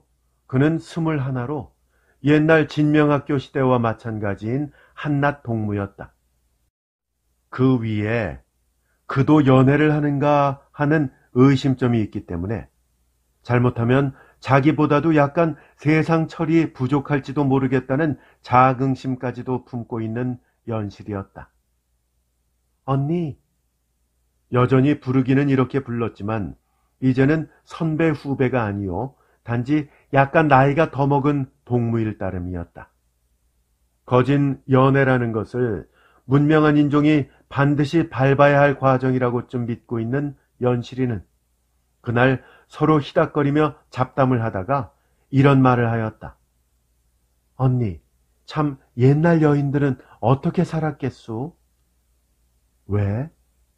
연애도 한 번도 못 해보고. 명예는 여기서 한 번 크게 웃었다. 저리 드냐 제리 드냐? 아찔아찔 합디다. 그것만 오금이 녹아옵디다. 에이 망할 기집애. 한데 너 뒤집어 씌웠다고 소문이 자자하드구나. 뒤집어 씌워?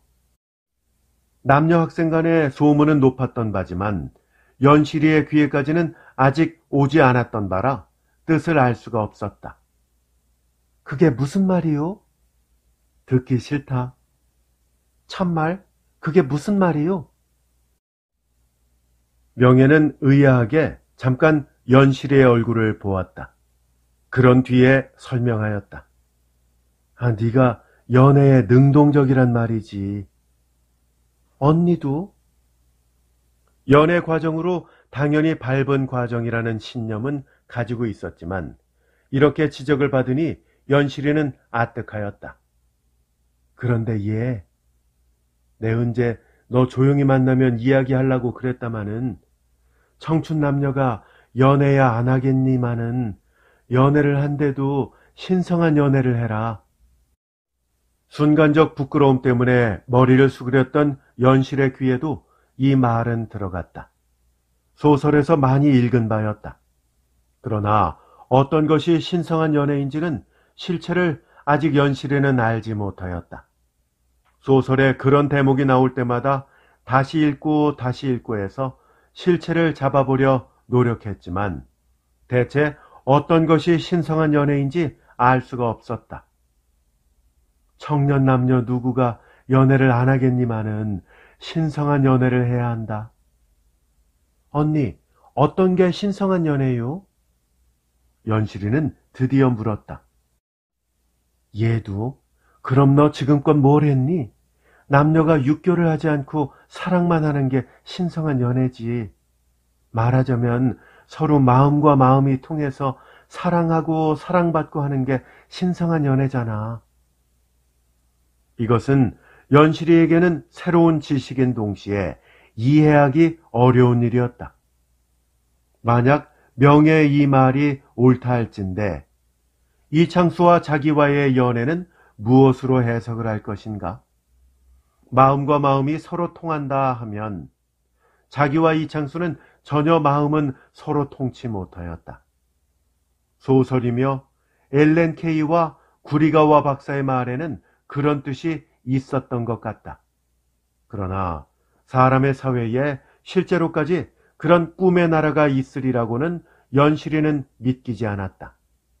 그날 명예는 이런 말도 했다. 내 애인은 말이다. 지금 W 대학 문과에 다니는 사람이야. 본시 송한나, 너도 알지? 그 여자 친목회 회장 말이야.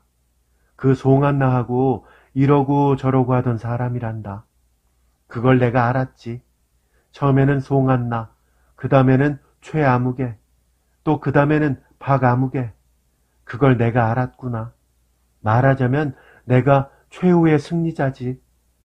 그리고 그 열변과 엄숙한 표정으로 친목회에서 지도자 노릇을 하던 송한나도 연애 찬미자의 한 사람이라는 것이 기이해서 연실이가 물어볼 때에 그는 이렇게 대답하였다.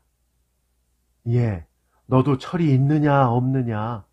이 동경 여자 유학생 치고 애인 없는 사람이 어디 있다디? 옛날 구식 여자는 모르겠다마는 신여성 치고 애인 없이 어떻게 행세를 한단 말이냐. 누구는 누구가 애인이고 누구는 누구가 애인이고 한참을 꼽아내렸다. 연실이는 그러려니 하였다. 이 동경까지 와 있는 선강 여성이 자유연애도 하지 않고 어쩔 것이냐. 사실에 있어서 연실이는 최근엔 단지 이창수뿐만 아니라 음악학교에 다니는 여러 남학생들과 단 하룻밤씩의 연애를 하고 있었다. 한 사내와만 연애를 한다는 것조차 그에게 있어서는 유치한 감이 없지 않은 것이었다. 크리스마스 방학도 끝나고 개학이 된 지 며칠 후의 일이었다. 그날은 연애할 대상도 구하지 못해서 하악한 뒤에 곧 집으로 돌아오니 그의 책상에는 우편물이 하나 놓여 있었다. 잡지였다. 뜯어보니 동경 유학생의 기관 잡지였다. 먼첨호에 문틈으로 스며드는 달빛을 노래한 시를 이 잡지에 보내서 채택이 된 연실이는 그 다음에도 또 한 편 보냈던 것이다. 그것이 낫는지 어떤지를 알아보기 위해서 연실이는 옷도 갈아입지 않고 즉시 봉을 뜯었다. 그런데 이번에는 무식한 그 잡지의 편집인이 연실이의 시를 몰써, 즉 싣지 않았다. 그래서 목록의 아래 이름만 읽어보아 자기의 이름이 없으므로 불쾌감이 일어나서 책을 접으려 할 때 제목란에 계집 여자가 걸핏 보이는 듯하므로 다시 주의하여 거기를 보매 거기는 여자 유학생에게 경고하노라 하는 제목이 있었다. 무슨 이야기인가 호기심이 났다. 책으로서는 자기의 명작시가 발표되지 않았으므로 불쾌하기 짝이 없는 잡지였지만 그 제목의 페이지를 뒤적여서 펴보았다. 첫 줄에서 연실이의 얼굴은 검붉게 되었다.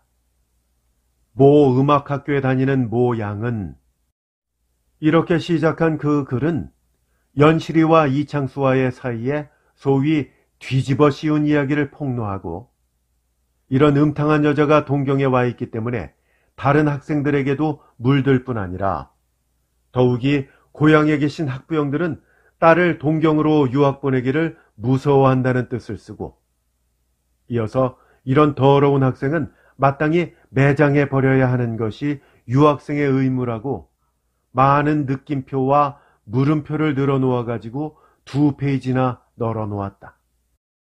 읽는 동안 연실이의 얼굴은 검게 됐다가 붉게 되었다가 찌푸려졌다가 찡그려졌다가 별의별 표정이 다 나타났다. 읽으면서 동댕이를 치고 싶었다.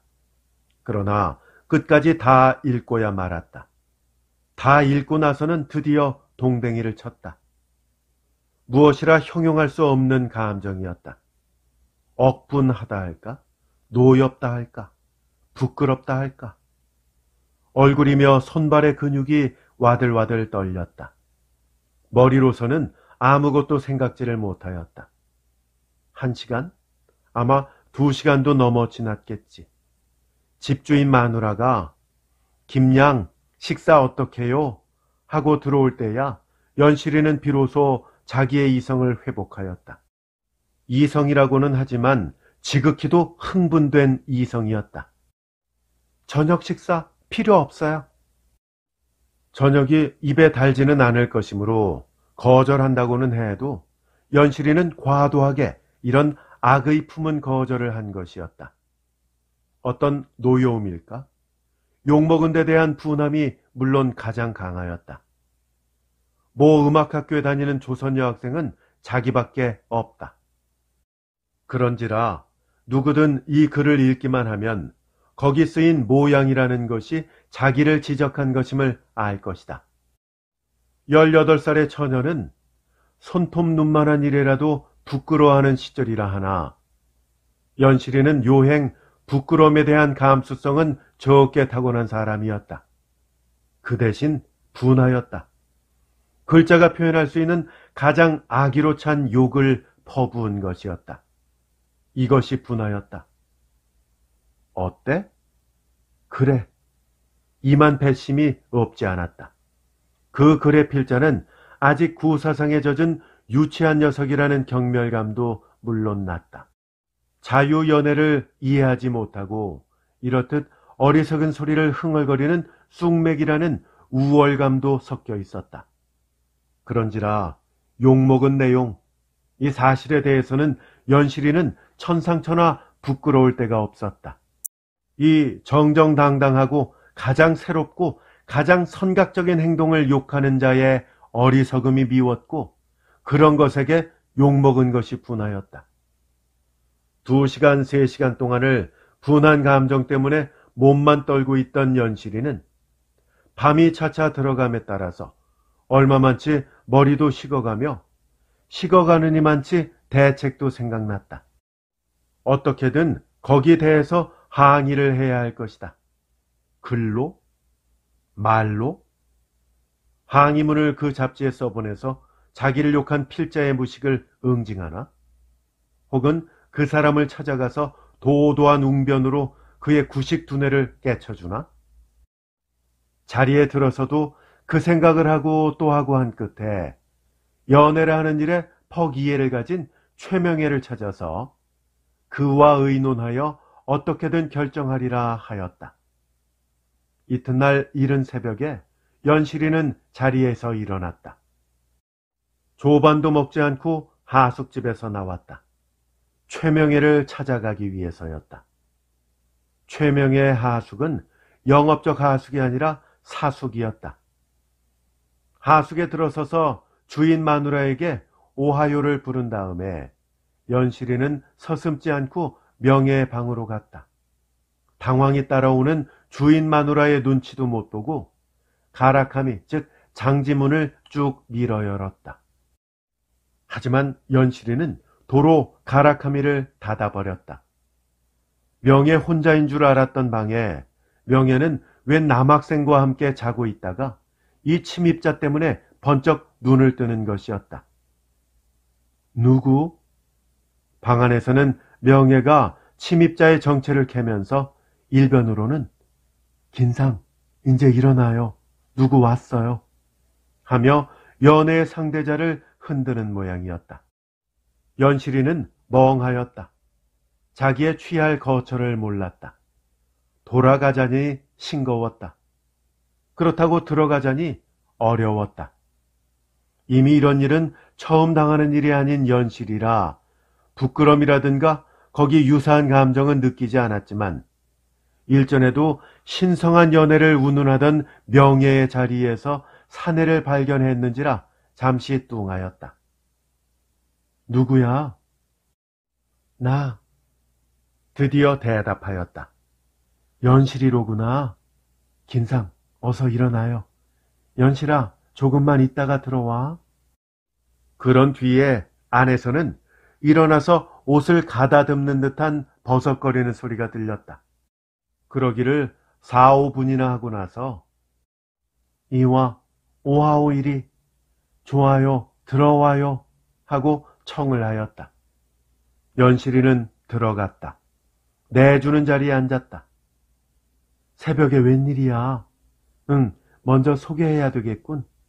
이인은 대학에 다니시는 김모 씨. 얘는 늘 말씀드린 연실이. 연실이는 가볍게 머리를 숙였다. 김모라는 학생은 연방 교복 단추를 맞추면서 허리를 굽석하였다.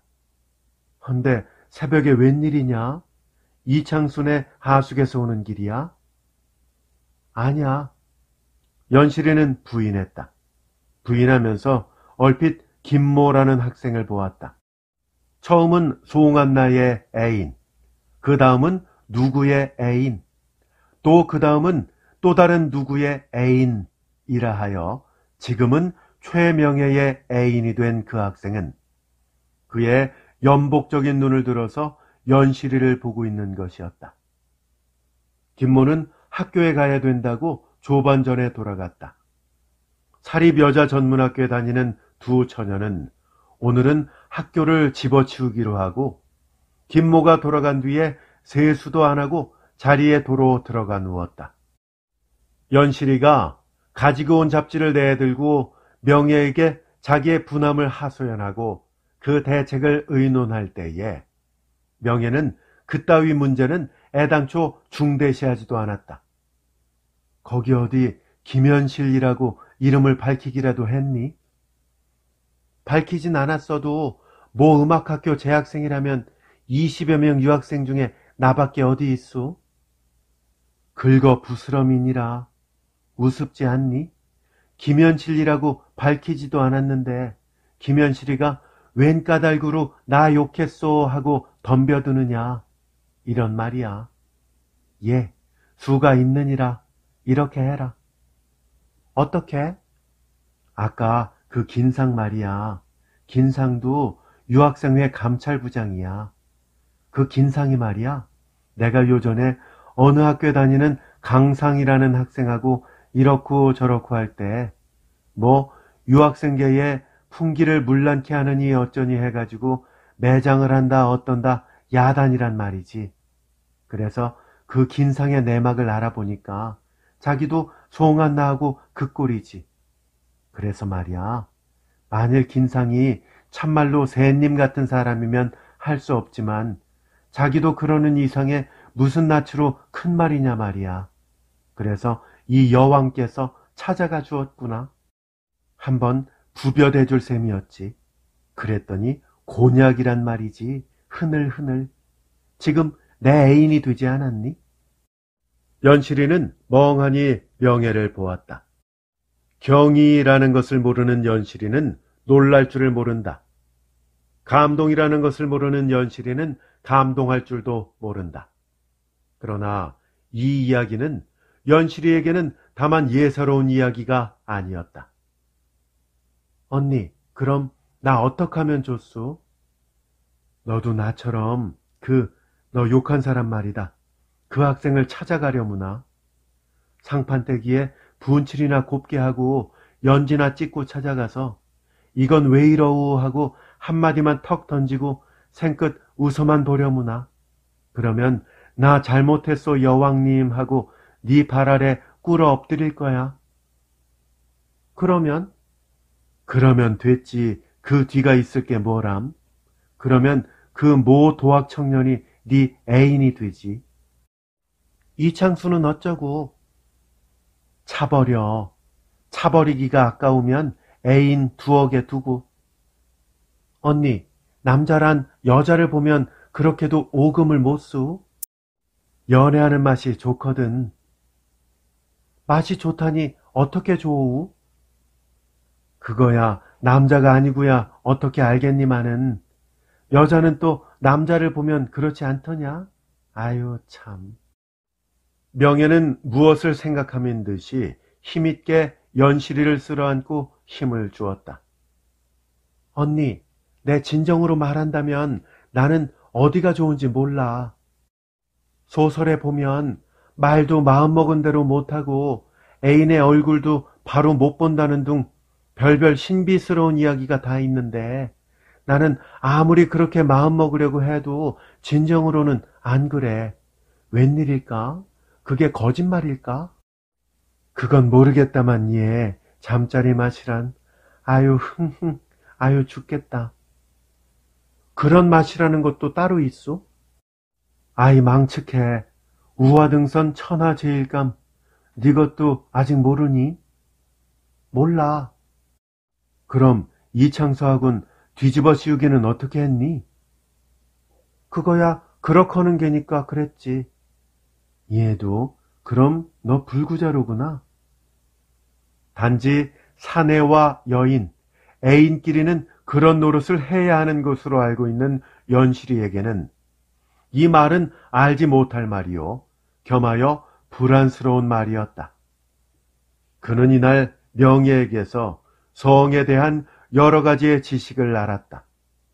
하늘은 종족의 단멸을 막기 위해서 성교에 특수한 쾌심을 주어 이 쾌감 때문에 종족이 끊기지 않고 그냥 계속된다는 이야기며, 과부가 수절을 못하는 것은 이것을 잊을 수 없어서 그렇게 된다는 이야기, 이런 이야기 등을 듣고 그로 미뤄보자면 그것은 상식으로 판단치 힘들 만치 유쾌로운 일인데, 아직 그것도 모르는 자기는 적지 않게 부족된 사람인 듯 싶고, 이 때문에 마음도 적지 않게 무거웠다.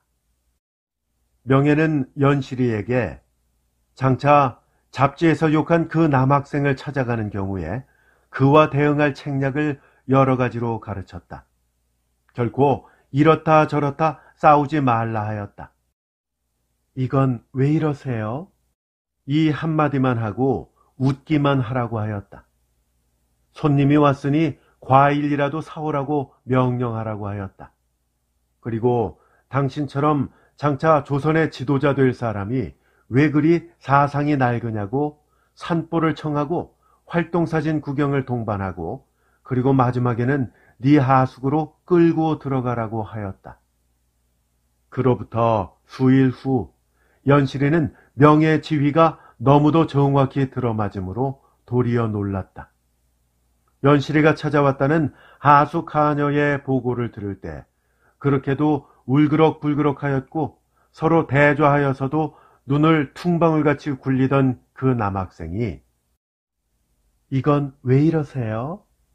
의 한마디에 멋쩍은 듯이 좀 누그러지고, 그 다음에는 과일이나 부르세요 할 때에 하녀를 불러서 과일을 사왔고, 그 다음에는 하나 드십시오 라는 권고가 그의 입에서 먼저 나왔고, 산보를 청할 때는 얼굴에 희색이 나타났고, 활동사진을 구경한 뒤에 집에까지 바래다 달라니까 분명히 흥분까지 되었고, 잠깐 들어오기를 청할 때에 열적은 듯이 따라 들어왔고, 시간이 늦어서 마지막 전차까지 끊어짐에 도리어 저쪽에서 기괴한 뜻을 암시하였고, 이리하여 연실이는 또 한 사람의 애인을 두게 되었다. 새 애인의 이름은 맹호덕이었다. 연실이가 새 애인을 둔 뒤에 이전보다 적이 기쁨을 느낀 것은, 맹은 이전의 이창수와 같이 소극적이 아니었다. 역시 모모회의에 회집이 있을 때마다 단상에 올라서서 조선 청년의 갈 길을 부르짖고 학생계의 나약과 타락을 통탄하고 우리의 중대한 임무를 사자후하고 하였지만, 그런 적극성이 있느니만치 연실에게 대해서도 적극적으로 따라다니고 불러내고 호령하고 명령하고 하였다. 연실이의 마음은 차차 맹에게로 기울지 않을 수가 없었다. 이것이 진정한 연애구나. 연실이는 이것으로서 비로소 자기는 진정한 연애를 하는 사람으로 믿었다. 그리고 이제는 온갖 점이 다 구비된 완전한 조선 여성계의 선구자라 하는 신념을 더욱 굳게 하였다. 갈 길을 몰라서 헤매는 1천만의 조선 여성에게 광명을 보여주기로 단단히 결심하였습니다. 과거 진명학교 시대의 동무에게 자랑삼아한 편지 가운데 이런 구절이 있었다.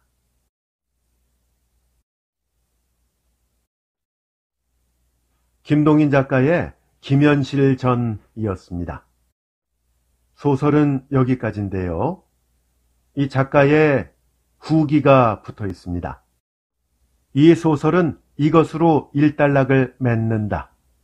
이 갸륵한 선구녀가 장차 어떤 인생 행로를 밟을지 후일담이 물론 있을 것이다.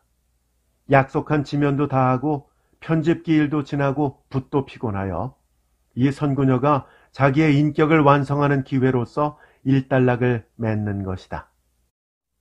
이렇게 작가의 후기가 덧붙여 있습니다. 끝까지 함께 해주셔서 대단히 감사합니다. 안녕히 계십시오.